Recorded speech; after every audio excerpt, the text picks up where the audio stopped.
Bab 28, Arot 3. Diunggah oleh Baca Suara. Jangan lupa like dan subscribe, agar kami makin semangat upload lebih banyak. Meskipun Gillette telah menawarinya pendamping, Eugene menolak dengan keras. Lagi pula, bukankah akan terasa canggung jika diikuti kemana-mana oleh penjaga bersenjata? Keamanan publik Arot tidak seburuk itu, dan aku cukup terampil untuk menjaga diriku sendiri, bantah Eugene. Kelima menara sihir terletak di ibu kota Arot. Karena dia pindah ke ibu kota yang ramai dan bukan desa terpencil, dia tidak membutuhkan penjaga. Gion telah mendukungnya, dengan keterampilan Eugene, dia seharusnya tidak membutuhkan pengawalan. Karena bahkan Gion telah berbicara untuk Eugene, Gillette hanya bisa mengangguk setuju. Kedua orang dewasa itu sangat menyadari bahwa Eugene memiliki tingkat keterampilan dan pengalaman yang luar biasa untuk seseorang seusianya. Selain itu, karena dia juga telah mencapai bintang ketiga dari Formula Api Putih, mereka tidak dapat memperlakukannya seperti anak kecil lagi. Pada usia dan tingkat keahliannya, Eugene perlu belajar bagaimana membuat keputusan sendiri. Tidak seperti Edward. Gillette membasuh rasa pahit yang ditinggalkan pikiran ini di mulutnya dengan seteguk anggur. Keesokan harinya, semua orang ada di sana untuk melihat Eugene pergi saat dia menuju ke gerbang warp di pinggiran hutan perkebunan. Gerhard, yang telah tersenyum bahagia sehari sebelumnya, menangis saat melihat Eugene pergi. Pastikan untuk makan dengan sehat dan jangan melewatkan waktu makan. Iya. Jika kamu sakit, segera cari dokter. Iya. Jika keadaan menjadi terlalu sulit dan sepi, jangan mencoba menahannya dan kembali saja, mengerti? Iya, aku mendapatkannya. Eugene menanggapi setiap pengingat Gerhard dengan acuh tak acuh. Sulit baginya untuk menatap Gerhard secara langsung saat pria itu menangis karena cinta dan perhatian pada putranya. Di masa lalu, pengakuan Eugene terhadap Gerhard sebagai ayahnya adalah samar, tetapi anehnya, semakin tua dia, semakin dia mulai merasa bahwa Gerhard benar-benar ayahnya meskipun telah bereinkarnasi. Dia adalah ayah kandungku. Bahkan ketika Eugene menyadari hal ini, dia berkata dengan keras, berhentilah dengan air mata. Apakah Anda benar-benar berpikir saya hanya menuju ke sana untuk mati? Petik 2. Gerhard memucat, jangan menggoda nasib seperti itu. Aku hanya akan belajar sihir. Mungkin juga jalan-jalan di sekitar Arot, Eugene meyakinkan ayahnya. Kamu telah tinggal di Gidol hampir sepanjang hidupmu, dan selama beberapa tahun terakhir, kamu telah menghabiskan seluruh harimu di perkebunan utama. Sebagai seseorang yang belum benar-benar melihat dunia, aku hanya tidak yakin bahwa kamu akan baik-baik saja tinggal di Arot sendirian. Gerhard terdiam. Saya akan baik-baik saja, jadi tolong berhenti menangis. Semua pelayan sedang menonton, kata Eugene sambil mengeluarkan sapu tangan dari rompinya dan menggosok pipi Gerhard. Bagaimana kalau membawa Nina bersamamu setidaknya? Nina juga tiba di perkebunan utama ketika dia masih sangat muda, jadi dia sama bodohnya dengan dunia luar seperti aku. Lagi pula, aku sudah menyuruhnya mengambil kesempatan ini dan pergi berlibur ke kampung halamannya. Terima kasih banyak atas pertimbangan Anda, Pak, potong Nina sambil tersenyum dan mengangguk. Eugene secara pribadi telah meminta patriark untuk memberi Nina cuti untuk pergi berlibur ini. Berkat ini, Nina dapat mengunjungi rumahnya dengan dompet berat dan pendamping untuk melindunginya. Aku akan pergi sekarang, kata Eugene sambil menyerahkan sapu tangan yang basah kuyup ke Gerhard. Meskipun tidak akan sering, saya akan menulis kepada Anda dari waktu ke waktu, kapanpun saya ingat. Jadi kamu harus ingat untuk tetap aman juga, ayah. Petik 2. Gerhard mencoba berbicara, tetapi yang keluar hanyalah isakan. Astaga, aku sudah menyuruhmu berhenti menangis. Apakah Anda benar-benar berpikir saya tidak akan pergi hanya karena Anda terus menangis, ayah? Eugene bertanya. Kau pasti akan tetap pergi, Gerhard tercekat. Kamu mengenalku dengan baik, itu sebabnya kamu harus berhenti menangis. Tidak bisakah kamu mengirim putramu yang sudah dewasa dengan senyuman? Petik 2. Akhirnya, Gerhard berhenti menangis dan tersenyum. Tapi sepertinya Eugene telah membuat kesalahan yang sia-sia. Melihat wajah Gerhard yang berlinang air mata, Eugene merasa seperti paku ditancapkan ke dadanya. Tetap saja, Eugene tidak mengubah keputusannya. Ditemani oleh senyum penuh air mata ayahnya dan perpisahan dari anggota keluarga utama, Eugene berangkat ke gerbang warp. Dia tidak pernah melihat ke belakang sekalipun. Sama seperti di kehidupan sebelumnya, Eugene tidak pernah berubah pikiran begitu dia memutuskan untuk melakukan sesuatu. Konten iklan. Ibu kota kerajaan sihir Arot disebut Pentagon. 5 menara sihir membentuk sudut segi 5 dengan istana kerajaan di tengahnya. Eugene menatap pemandangan ini dengan kagum.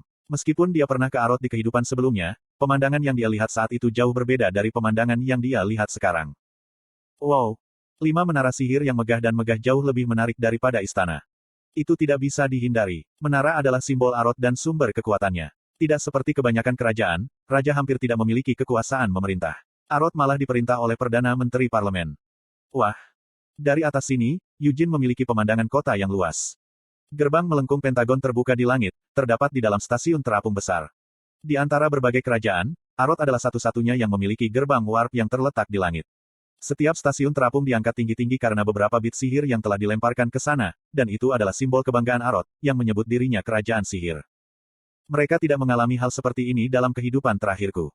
Bagi mereka untuk mengangkat sebidang tanah seukuran ini ke udara dan memperbaiki koordinatnya sehingga bisa digunakan sebagai gerbang warp. Selain memamerkan betapa hebatnya sihir mereka, mereka juga memasarkan kenyamanan dan kualitasnya.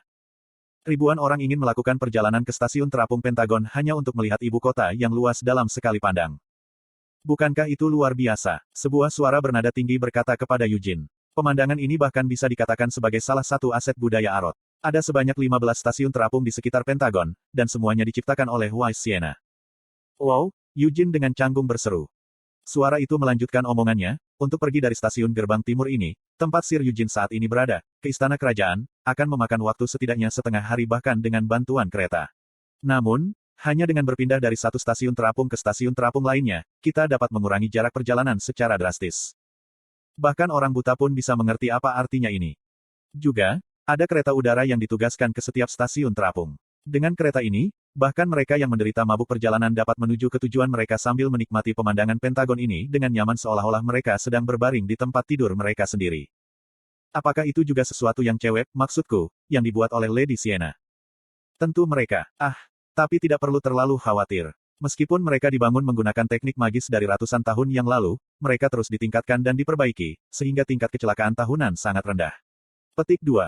Tapi itu berarti tidak ada kemungkinan kecelakaan. Eugene bersenandung penuh pertimbangan. Pria yang berdiri di sebelah Eugene, mengobrol sambil memberikan penjelasan, adalah seorang pemandu yang bekerja untuk stasiun terapung Gerbang Timur. Karena banyaknya wisatawan, banyak pemandu yang bekerja di setiap stasiun terapung. Kebanyakan dari mereka adalah penyihir muda yang tidak berpengalaman yang tidak bisa memasuki menara dan malah bekerja sebagai pemandu untuk menutupi biaya hidup dan biaya sekolah mereka. Itu adalah kesalahan untuk mengenakan pakaian ini di sini, pikir Eugene dengan cemberut saat dia melihat ke bawah ke dadanya. Dia mengenakan pakaian resmi dari klan Hati Singa, yang memiliki sulaman lambang hati singa di dada kiri. Berkat pakaian yang dia kenakan tanpa banyak berpikir, seorang pemandu telah melekat padanya saat dia melangkah keluar dari gerbang warp. Tempat-tempat wisata di Pentagon adalah. Tunggu sebentar, Eugene menyela pemandu untuk membuka brosur wisata. Setelah meluangkan beberapa saat untuk memeriksa tempat-tempat wisata yang tercantum dalam brosur, Eugene mengangguk.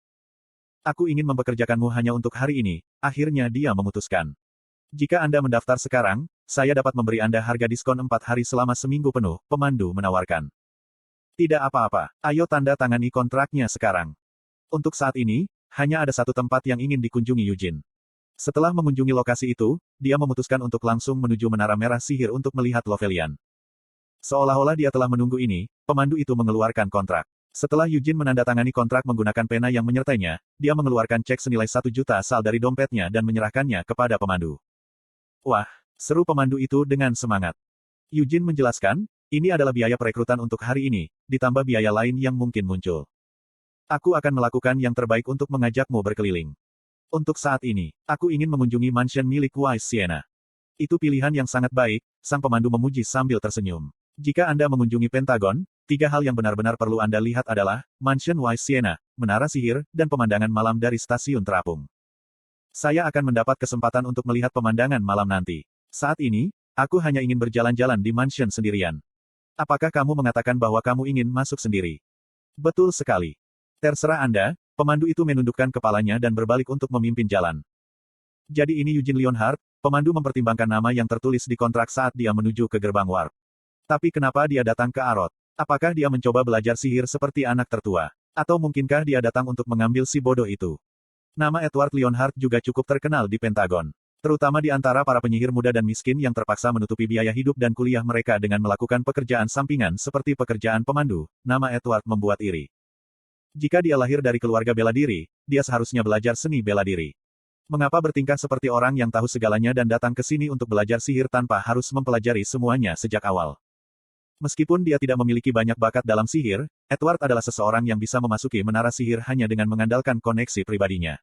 Meskipun dia belum menjadi murid Master Menara Merah, ini masih memungkinkan Edward untuk belajar sihir dari salah satu bawahan Master Menara.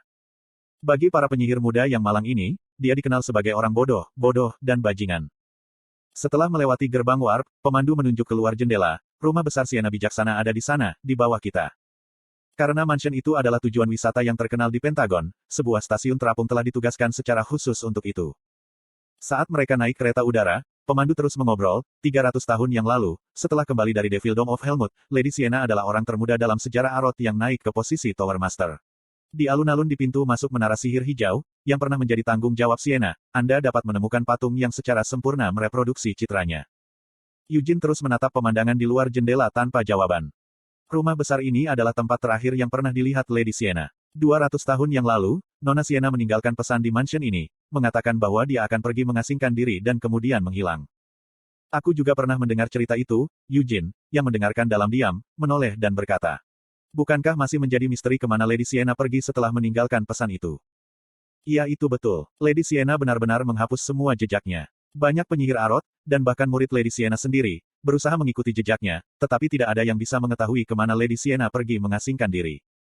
Apakah tidak ada spekulasi atau rumor tentang keberadaannya? Tentu saja, ada banyak tokoh yang belum dikonfirmasi. Ada yang mengatakan bahwa dia pergi ke Devildom untuk membunuh Raja Iblis yang tersisa. Yang lain mengatakan bahwa dia mengembara ke hutan samar, tempat perlindungan para elf. Setelah merusak ingatannya sejenak, pemandu itu melanjutkan berbicara. Bahkan ada desas-desus bahwa dia terkena penyakit yang tidak dapat disembuhkan dari suatu tempat dan pergi mengasingkan diri untuk mati dengan tenang. Eugene tetap diam. Tidak mungkin untuk mengetahui seberapa banyak kebenaran yang dimiliki rumor ini. Yang jelas adalah bahwa Lady Sienna belum pernah terlihat sekalipun dalam 200 tahun terakhir ini. Pemandu itu merendahkan suaranya dengan ekspresi sedih. Fakta yang menyedihkan adalah hari di mana Lady Sienna menghilang juga merupakan hari ulang tahunnya.